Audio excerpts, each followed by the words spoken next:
Então vamos lá, pessoal, então para a função logaritmo. Então a função logaritmo, ela é a função inversa da função exponencial, né? Então, por exemplo, lá, então você tem lá a elevado a x é igual a y, tá? Então lembrando lá que o a ele tem que ser diferente de zero e tem que ser diferente de 1 e tem que ser um valor positivo. Quando eu aplico uma função inversa, então por exemplo lá, vamos lembrar lá da função inversa, né? 3 vezes 2 é igual a 6. Quando eu tenho 6 e eu quero recuperar, por exemplo, o meu 2, o que eu faço? Eu divido o 6 por 3. 6 por 3 é 2. Então veja, eu peguei o número 2 e eu multipliquei por 3 e deu um resultado. Quando eu tenho um resultado e eu quero voltar com o meu argumento, eu faço a operação inversa. Qual que é a operação inversa da multiplicação? A divisão. Qual que é a operação inversa da exponenciação? O logaritmo, né? Então, o que eu faço aqui? Então, para eu pegar o meu argumento novamente, eu aplico o logaritmo de a elevado a x igual a logaritmo de a de y, certo? Então, ó, aqui o que eu estou fazendo? Eu estou aplicando a função inversa em uma função, na própria função, né? Então, o logaritmo de a é a função inversa e a exponencial de a elevado a x é a minha função. O que acontece? Eu tenho o meu próprio argumento de novo. É como se fosse o número 2 lá no 3 vezes 2. Então, quando eu pego 3 vezes 2 e depois eu divido por 3, eu tenho o próprio 2. Fazendo a exponencial elevado a x e depois o logaritmo deste resultado, eu tenho o meu próprio x novamente. Então, o x vai ser igual a log de a de y, certo? E aí perceba o seguinte, o y ele sempre vai ser um valor positivo, tá certo? Ele sempre vai ser um valor positivo. E o x pode ser qualquer valor, pode ser pertencente lá aos reais, certo? Então, esta definição aqui, em conjunto com essa aqui, certo? Vai me dar lá o resultado. Por que o y pode ser qualquer valor? Tem que ser um valor positivo e sempre maior do que zero. Pode ver aqui nas nossas funções exponenciais, tá certo? Ó, o valor de y nunca atinge um valor negativo, é sempre um valor positivo, certo? E também nunca alcança o zero. Só que como eu sempre trabalho, né, com a variável independente, que eu chamo de y, né, e a variável dependente eu chamo de x, então a gente só troca aqui, tá certo? Então agora, ó, este x aqui, ele sempre vai ser um valor positivo, ok? E o y ele pode ser qualquer valor pertencente aos reais lá, beleza? Então aqui agora eu só troquei o x e o y porque é o que a gente tá mais comum, tá?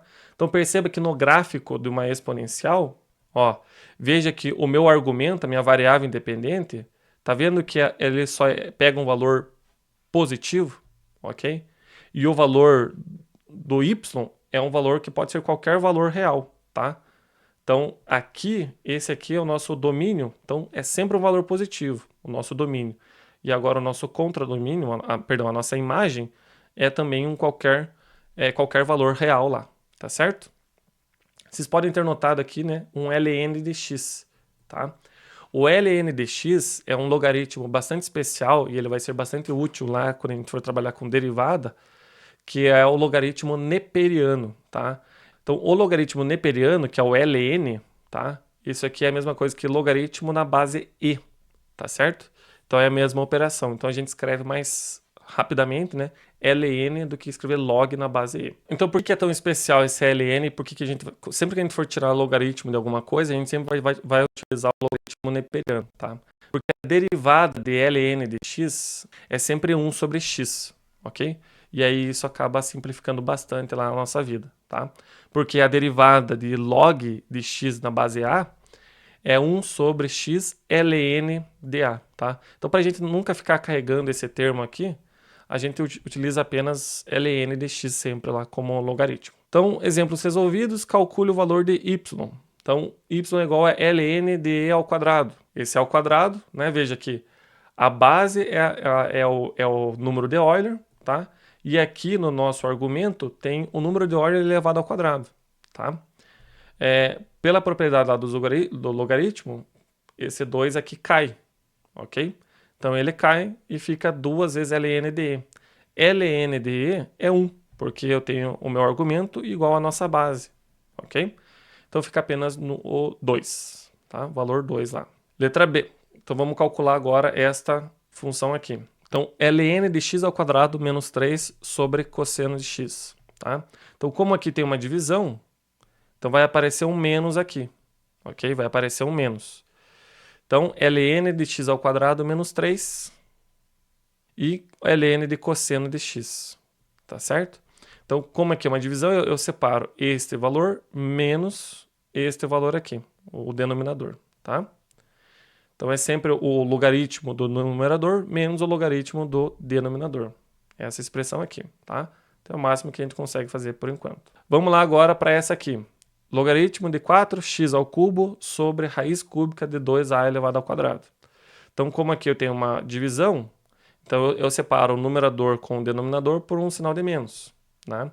Então esse aqui é o numerador, esse aqui é o denominador. O que acontece? Esse 4 ele está multiplicando o x ao cubo. Então eu separo o 4 vezes o x ao cubo por um sinal de mais. Então fica ln de 4 mais 3 ln de x. Por que 3? Porque esse 3 aqui, porque aqui, né, vamos fazer assim, né? Isso aqui ficaria ln de 4 mais ln de x ao cubo. Esse 3 ele cai. Então eu já tirei aqui 3 ln de x. Esse sinal de menos continua aqui. Raiz cúbica, então cai para 1/3, né? Porque a raiz cúbica do valor é x elevado a 1/3, ok? A mesma coisa. Então esse 1 sobre 3 cai lá, ok? E aí ficaria, esse 1/3 multiplicaria o quê? Então ficaria menos 1/3 ln de 2 ao quadrado. Esse 2 ao quadrado eu posso separar, vai ficar 1/3 de ln, parênteses, né? ln de 2 mais ln de a ao quadrado. Esse ao quadrado cai e aparece aqui, ok? Então aqui nós acabamos de simplificar todos esses, todo esse argumento. Geralmente, o que pode acontecer é de fazer o contrário. Às vezes você ter esta expressão aqui e você acabar juntando tudo em apenas um logaritmo. Aqui é o que eu havia dito lá para vocês, então é uma função aplicando na própria função inversa, né? Então, ó, você está fazendo o exponencial, perdão, você tira o logaritmo de um valor e depois eleva esse valor na mesma base, né? Então, você está fazendo novamente aplicando uma função na própria função inversa dessa função. Qual que é a resposta disso aqui? O nosso próprio argumento.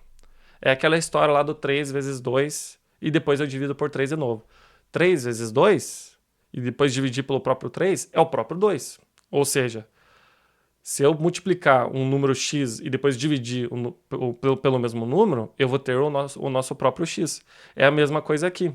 Tiro o logaritmo. Se eu tiro o logaritmo de um número e depois elevo o resultado desse logaritmo, é a mesma coisa que eu pegar o próprio argumento. Então, por isso que fica apenas x ao quadrado lá, tá certo? Eu estou aplicando uma função e depois a própria função inversa, ok?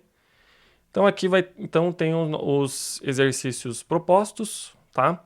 Vai ter a resolução aí de todos eles para vocês. E, em especial, então eu quero que você desenvolva essa expressão aqui. Então eu quero que você utilize essas propriedades do logaritmo, né, para desenvolver essa expressão aqui, tá? Na letra B, na letra D, eu quero que você encontre qual que é o valor do K.